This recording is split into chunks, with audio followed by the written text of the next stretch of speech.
আসসালামু আলাইকুম। ওই দিন রাস্তায় এক ভাইয়ের সাথে দেখা হয়েছিল। ওই ভাইয়ের সাথে পরিচিত হওয়ার পরে যখন শব্দচুরোর কথা আসার পরে এ ভাই এই বইটির কথা বলেছে। এই বইটির মাধ্যমে এই ইসলাম প্রতিষ্ঠায় বইটির মাধ্যমে উনি শব্দচুরোকে চিনেছেন এবং ওনার চিন্তা চেতনা আমূল পরিবর্তন এনেছে।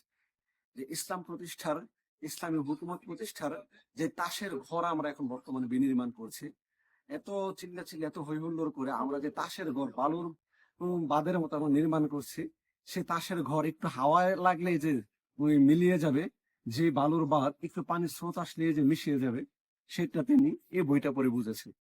ইসলাম প্রতিষ্ঠার প্রকৃত পথ পদ্ধতি সম্পর্ক তিনি এই বইটার মাধ্যমে আইডিয়া পেয়েছিলেন। তিনি এই বইটার খুবই প্রশংসা করেছেন। এই সময়ে যখন আমরা বর্তমানে বাংলাদেশে একটা ইসলামী সম্ভাবনা, প্রচুর সম্ভাবনা দেখছে, ঠিক সেই সময়ে আমি মনে করি বর্তমান প্রেক্ষাপটে এ বইটি প্রচুর দরকার।